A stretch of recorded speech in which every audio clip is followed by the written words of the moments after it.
नमस्कार दोस्तों, आपका एक बार फिर स्वागत है आपके अपने यूट्यूब चैनल डिसेबिलिटी चैलेंज पर। अभी कुछ समय पहले हमारा एक इंटरव्यू हुआ था। वो इंटरव्यू लिया था समीक्षा संवाद टीवी के संस्थापक पुनीत गौतम जी ने। तो दोस्तों, आपसे विनम्र निवेदन है कि आप इस वीडियो को पूरा देखें। इसमें आपको पता चलेगा कि हमारे जीवन में कितना कष्ट है और हम कुछ अपने दिव्यांग भाइयों के लिए कुछ हेल्प कर पाए हैं तो वो किस तरीके से किए हैं, कितना हमने संघर्ष किया। आज जय भीम, नमो बुद्धाय। दोस्तों, मैं पुनीत गौतम और देखना शुरू कर चुके समीक्षा संवाद टीवी। इस वक्त मैं कोंडली में आया हूं और कोंडली में एक ऐसे समाज सेविक मेरे साथ में हैं। इनसे मैं मिलवाता हूं और इनका परिचय भी दिलवाऊंगा। सर, क्या नाम है आपका? मेरा नाम मुरारी लाल है। सभी आपके श्रोतागणों को नमस्कार, जय भीम। हम दिव्यांग होने के नाते हम अपना ये जो काम कर रहे हैं माताजी टेलीकॉम ये चलाते हैं। इसके बाद जो हमारे पास खाली समय बचता है उसमें हम दिव्यांग हेल्प से, खुद एक दिव्यांग हूँ, 85% मेरे शरीर का 15% हिस्सा काम करता है। तो दिव्यांग जनों की बहुत सारी समस्याएं होती हैं, तो उसको देखते हुए मैं दिव्यांगजनों के लिए फ्री में सर्विसेज देता हूँ। जैसे कि उनका यूनिक डिसेबिलिटी कार्ड, रेल का पास, बस पास, उनको ट्राई साइकिल, व्हील चेयर, और सबसे ज़्यादा बड़ी समस्या आती है दिव्यांगजनों को शादी की, क्योंकि दिव्यांगजनों की शादी नहीं होती है।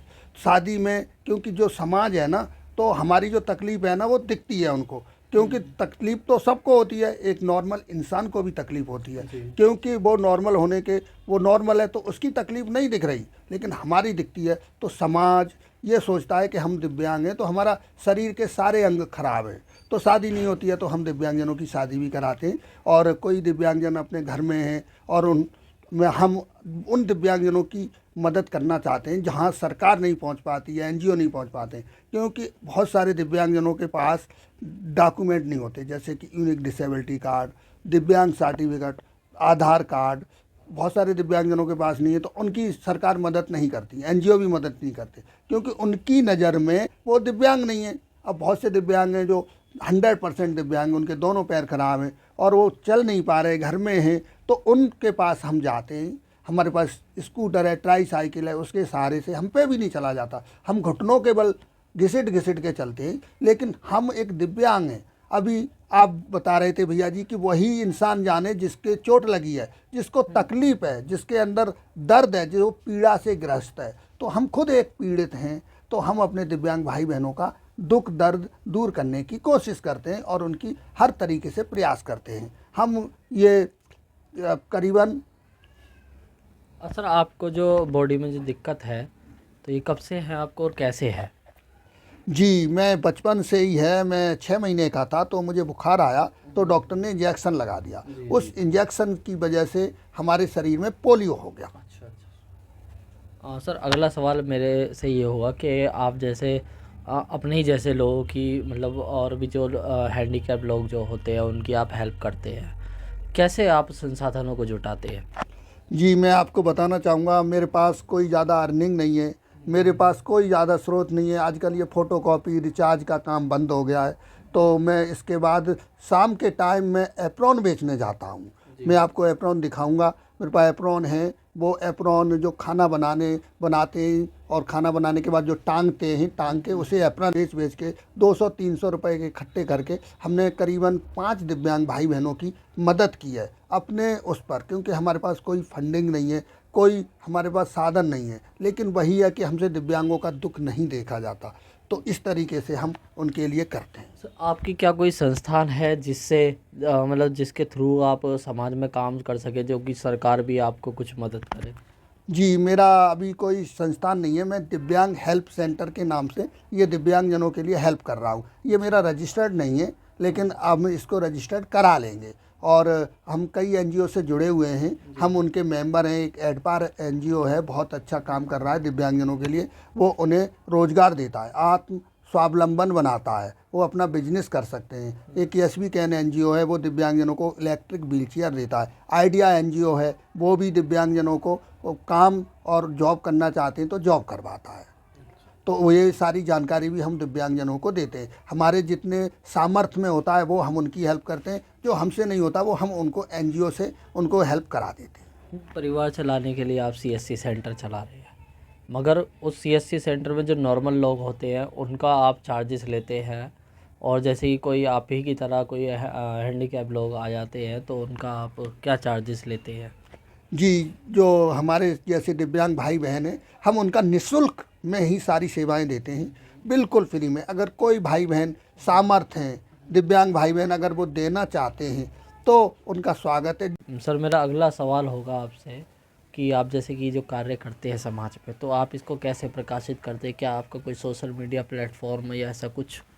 जी, मैं जो भी सेवा कर रहा हूँ अपने दिव्यांग भाई बहनों के लिए, तो मैं कोई इसको दिखावा नहीं करना चाहता, लेकिन मैं चाहता हूँ कि हमारे दिव्यांग भाई बहन मोटिवेट हों, उनके अंदर भी हौसला आए, उन्हें भी एक उम्मीद मिले, उन्हें भी एक विश्वास मिले, जुड़ने का भी माध्यम। हाँ, जुड़ने का भी माध्यम मिले। तो हमारा एक यूट्यूब चैनल है, मैं आपके माध्यम से अपने सभी दिव्यांग भाई बहनों को और जो भी हमारे नॉर्मल भाई बहन हैं, मैं सबसे आग्रह करूँगा, उन सभी से प्रार्थना करूँगा कि आप हमारे चैनल को विजिट करें, हमारे चैनल पर जाएं, उस पर आपको एक से एक मोटिवेशनल वीडियो मिलेगी। मैं आपको नॉर्मल भाई बहनों को बताना चाहूँगा कि देखिए आज की डेट में हर इंसान परेशान है, हर इंसान डिसेबल्ड है। नॉर्मल इंसान के अंदर भी प्रॉब्लम है, वो परिवार से प्रॉब्लम है, काम धंधा नहीं है उससे भी प्रॉब्लम है, वो भी एक डिसेबिलिटी का संकेत है, वो टेंशन में है, गुमसुम है, तो ये भी है। तो आपकी डिसेबिलिटी दिख नहीं रही, आपकी टेंशन दिखती नहीं है, हमारी टेंशन दिखती है, क्योंकि भगवान ने हमारी टेंशन को लिख के भेजा है तो दिखती है। तो ऐसा नहीं है, हम आपसे बेहतर हैं। तो बेहतर कैसे हैं? क्योंकि हमारे दिखती हुई भी हम उसको कर रहे हैं और बहुत सारे दिव्यांग भाई बहन कर रहे हैं। तो ये चीज़ आप उस चैनल पर देखेंगे और आप कभी भी ज़िंदगी में टूटते हैं, हारते हैं, ज़िंदगी से निराश होते हैं, तो वो चीज़ आपको वहाँ देखने को मिलेगी। तो आप प्लीज़ हमारी भी थोड़ा सपोर्ट कीजिए, जिससे कि हम और दिव्यांग भाई बहनों की मदद कर सकें। मुझे कोई वो नहीं चाहिए, ये चाहता हूँ कि दिव्यांग भाई बहनों तक ये पहुँचे और आप जैसे नॉर्मल भाई बहन भी थोड़ा प्रेरित हों और आपको भी हिम्मत मिले। हाँ सर, एक सवाल और मेरा था कि यदि कोई आपसे संपर्क करना चाहे, जैसे कि कोई डिसेबल पर्सन है तो उनको कोई हेल्प चाहिए, कुछ ज़रूरी संसाधन चाहिए उनको, तो क्या वो आपसे मदद ले सकते हैं?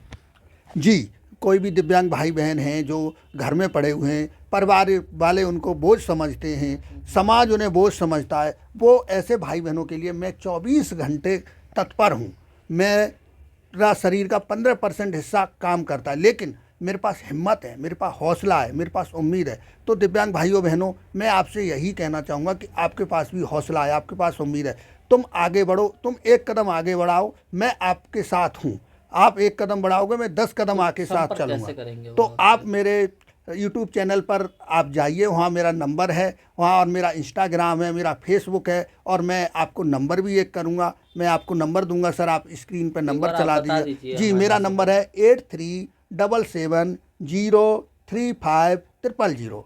हिंदी में बताना चाहूँगा 8377035000। आप इस नंबर पर व्हाट्सएप के माध्यम से मुझे मैसेज कर सकते हैं, कॉल कर सकते चैनल हैं। का नाम बता दीजिए। मेरे चैनल का नाम है YouTube channel disability challenge. Sir एक और मेरा क्वेश्चन था कि जैसे कि ऐसी परेशानी, ऐसा सामने आता है ऐसी घटना कि जैसे कि कोई बस है, ट्रेन है, जैसे कि उनके साथ में कुछ डिसेबल जो लोग होते हैं उनके साथ में कुछ गैर उचित व्यवहार होता है, प्रशासन का या फिर किसी अधिकारी का, कहीं भी कार्यालय वगैरह में कुछ लोगों के साथ में ऐसा होता है, तो उनके लिए भी क्या आप कुछ कानूनी कार्रवाई करने का काम करते हैं? जी, बिल्कुल। हमारे भाई बहनों का हॉस्पिटल में हो गया, हॉस्पिटल में जाते हैं, लंबी लंबी लाइन लगी होती है, जबकि उनके लिए एक लाइन स्पेशल होती है, डिसेबिलिटी हैंडीकैप कोटा, लेकिन उसमें नॉर्मल पर्सन चले जाते हैं। तो हमारे पास बहुत सारे दिव्यांग भाई बहनों के लिए शिकायत आती हैं, सुझाव आते हैं, तो हम इसके लिए उन जो भी सीएमओ ऑफिसर वगैरह होते हैं उनसे बात करते हैं, उनसे प्यार से बोलते हैं। अगर वो नहीं मानते तो हमारी अपना एक संगठन है, उनके साथ हम उनसे जाते हैं और हम प्यार से उनसे ये जो भी समस्याएं वो सुलझाते हैं। बाकी हम बोलना चाहेंगे कि हमारा देश ना बहुत 21वीं सदी में आ गया है, लेकिन लोगों की सोच नहीं बदल रही है। दिव्यांगजनों के प्रति जो भेदभाव है, जो एक छूत की बीमारी की तरह माना गया है, उसे थोड़ा बदलिए। और हमको आपकी दया नहीं चाहिए, हमें आपकी भीख नहीं चाहिए, हमें केवल आपका मार्गदर्शन चाहिए, बराबरी का अधिकार चाहिए, सम्मान चाहिए। आप भी हमें अपने जैसा समझें, तो हम भी देश की इकोनॉमी में, देश की आगे बढ़ाने में दिव्यांगजन भी पीछे नहीं है। दिव्यांगजन भी देश को में आगे बढ़ाने में दिव्यांगजनों का भी बहुत बड़ा योगदान है। आज की डेट में दिव्यांगजन काफ़ी पढ़े लिखे हैं, दिव्यांगजन डॉक्टर हैं, दिव्यांगजन वकील हैं, दिव्यांगजन हर क्षेत्र में आ रहे हैं। तो दिव्यांगजन कम नहीं है, बस आपको बस उन्हें सपोर्ट करना है, उनको बराबर का समझना है। चलिए, तो ये थे मेरे साथ में आज मुरारी लाल जी। इसी तरह की और वीडियो देखने के लिए आप हमारे चैनल को सब्सक्राइब कीजिए, और जो सर ने चैनल बताया है इनके भी चैनल को आप सब्सक्राइब कीजिएगा। लिंक आपको डिस्क्रिप्शन में मिल जाएगा और कॉन्टैक्ट नंबर इनका आपको स्क्रीन पर मिल ही जाएगा। तो मिलते हैं आपसे अगली वीडियो। पुनीत भाई का बहुत बहुत धन्यवाद प्रकट करना चाहूँगा कि पुनीत भाई ने हमारी आवाज़ को आप तक पहुँचाने में काम किया, और पुनीत भाई का भी आप सपोर्ट कीजिए, क्योंकि पुनीत भाई बहुत अच्छे हैं। कम उम्र में इतना इनके अंदर जोश है समाज को आगे बढ़ाने का, तो ये बढ़ाते रहें। और मैं इनके लिए एक बार दिल से दुआ और आशीर्वाद दूंगा कि ये हमेशा स्वस्थ रहें, और ऐसे ही हम दिव्यांगजनों की और अपने समाज को आगे बढ़ाने में अपना योगदान देते रहें। नमस्कार, धन्यवाद। चलिए, बहुत बहुत धन्यवाद आप सभी का।